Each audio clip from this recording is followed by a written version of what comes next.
انہوں نے بہت بچپن سے جب ان کی تربیت ایسے ماحول میں ہوئی کہ جب وہ خوش لہانی سے نعت خوانی کرتے تھے تو یقیناً ایک ایسا مقام آیا کہ جب وہ خود بہت خوبصورت نعتیں لکھنے لگے۔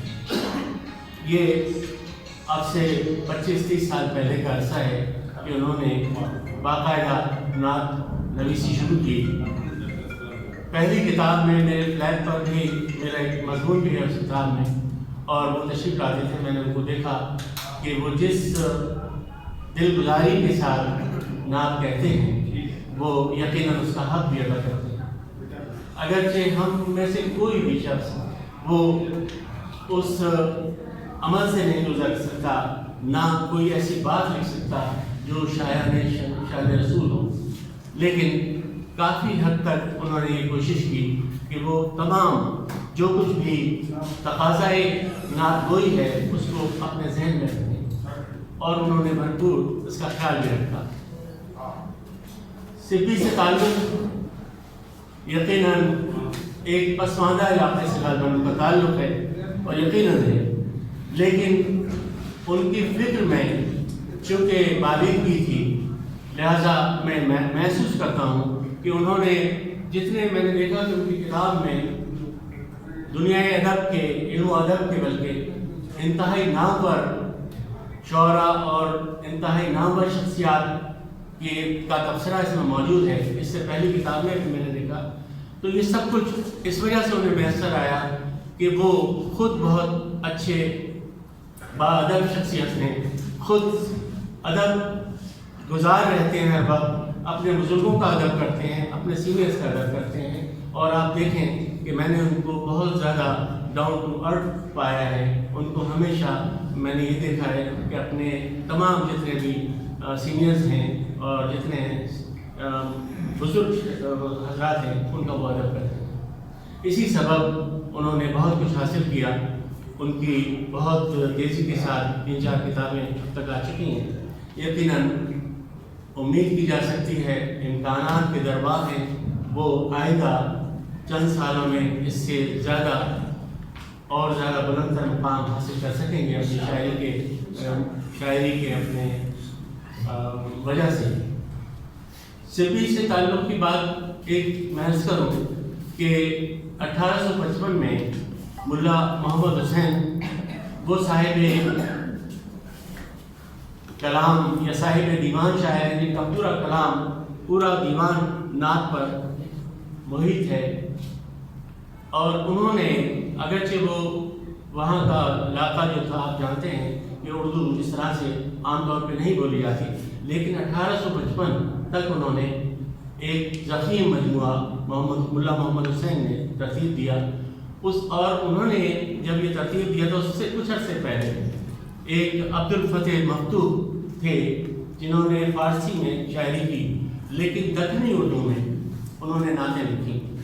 بالکل اسی طرح اسی عہد میں جب وہ نعتیں لکھ رہے تھے اردو کی مفتوح، تو اسی دور میں فضل ٹھٹوی، یعنی ٹھٹے کے رہنے والے تھے، شاید سندھی تھے، زبان ان کی سندھی تھی، لیکن انہوں نے بھی دکنی اردو میں نعتیں لکھی۔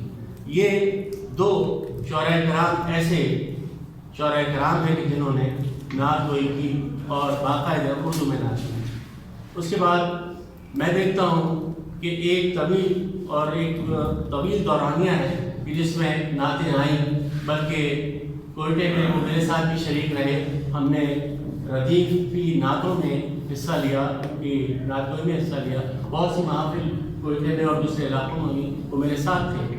یہ سب کچھ ہوا، لیکن کوئی ایسا ضخیم مجموعہ اس علاقے سے میرے سامنے موجود نہیں، شاید ہو لیکن میں اس سے واقف نہیں۔